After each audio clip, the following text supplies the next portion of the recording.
We're here in Monte Carlo for the Rendez-Vous de Septembre. For AM Best TV, I'm Richard Banks. And I'm joined now by Ryan Mather, who's CEO of Ariel Re. Ryan, it's good to see you again. Good to see you too, Richard. Good to be back, and the weather's much better this year than when we spoke last year. Isn't it just? Well, we're delighted to be out in the sunshine. Talking of last year you were pretty optimistic about the positive conditions in the global reinsurance market. How positive are you now? Yeah, so going backwards, I was, I think, right to be optimistic. I think the conditions largely held during 2025 for the lines of business that we're in, predominantly property cat. And I'm optimistic that, I think the direction of travel has changed, but I don't think the direction of travel has changed so much that it's going to be miserable in a year's time. So in a hard market, to what extent do the way that cedents buy their reinsurance change? I'm not a big lover of the hard market, soft market binary nature. I don't think it quite works like that. I think within any market, you've got the subtleties of the client relationships and the different markets and the different geographies, etc. But there's no doubt that we have been in a very attractive market over the past few years. And as a result of that, there's been more scarcity of capacity in certain areas, and clients have had to cut their cloth accordingly. And when you don't have the full availability or the full budget to be able to buy everything you ever wanted or ever dreamed of, which you probably could do in 2017, 18 and 19, you have to make some sacrifices. So some clients have bought maybe a little bit less at the top of programs, some have bought a little bit less at the bottom of programs, some have taken sideways retentions, and probably less earnings protection. So there are a whole variety of ways you can do that, and maybe the tide has changed, and maybe we're going to go back to looking at some of those alternatives for the clients as budgets get stretched even further. So Ariel Re is predominantly a short tail reinsurer, and that's proven quite a smart move over the years. Are there any circumstances in which you consider diversifying? Sure. We don't see diversification as the key mantra of the business. We would rather be in lines of business where we can be leaders, we can be experts, we can make rain in those markets, rather than just be following for the sake of it and just getting a bit more revenue. But when we certainly have entered two new markets. If you think that 7 years ago we weren't in the clean energy market, and 4 years ago we weren't in the cyber market, and now we're instrumental in both of those.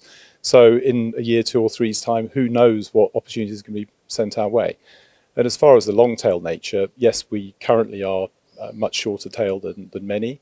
But if there were opportunities as we saw them, economic opportunities, then there's no reason why we wouldn't enter them. So you talked there a little bit about the development of Ariel Re over the years, and particularly in recent years.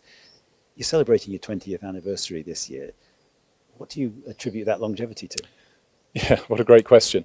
I'm going to answer this ever so slightly with my tongue in my cheek, because maybe it's a small miracle we've got here. We've been through a few iterations and a couple of ownership changes.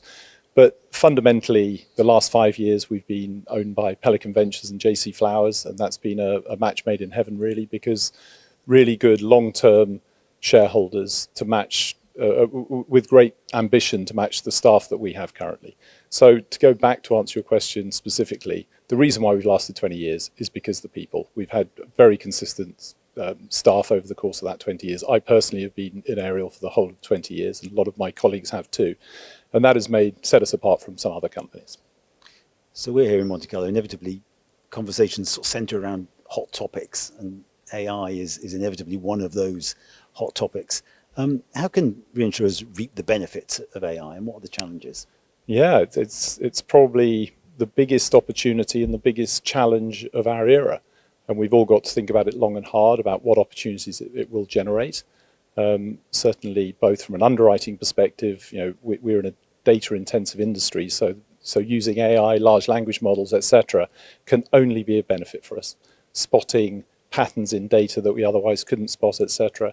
And also in terms of administration and the middle and back offices, certainly there's no doubt that we can put that to work and cut our expenses effectively. And is it just opportunities, or are there challenges? No, of course there are threats that come with it as well. Think about all the cyber, bad actors and what they can do with these models. It's already happening. So certainly threats, and then there's obviously people are going to be thinking about legislation, and I can't predict what that's going to look like. But the world is going to change, as it always does. It's going to change relatively quickly from here. So I guess on a kind of related note, what issues are being missed now that will be most important in the future? Wow, what a great question. Probably requires a bit of thinking. We spend a lot of our time trying to think about how the world is changing and trying to get ahead of it. Obviously, we don't know everything. We try our best. We try and put everything that we can think of in wordings, etc. But we will inevitably forget some things, no doubt, and that's how the market adapts, etc. If I go back to something we've learned recently, we haven't really mentioned the LA wildfires that only happened 7 months ago.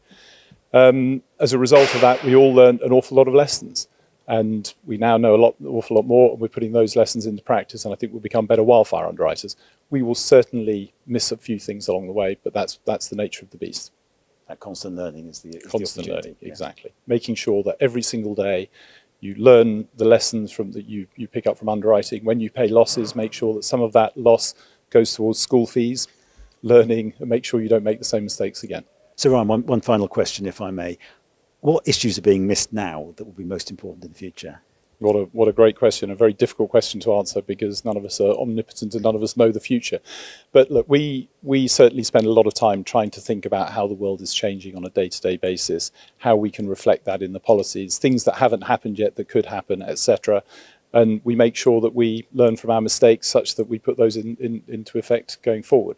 If I can use California wildfires that we haven't mentioned today, a lot of people are talking about it, obviously, and that's a loss that the market probably got slightly wrong. I don't think any of us really forecast the $40 or more billion loss from California for that peril. And as a result of that, we've gone into a lot of depth and we try and figure out what mistakes we have made, how do we get the models wrong, adapt the models so that we take it to the next challenge and come out a better underwriter. Ryan, thank you very much indeed for joining us. Thank you too, Richard. For AM Best TV, I'm Richard Banks.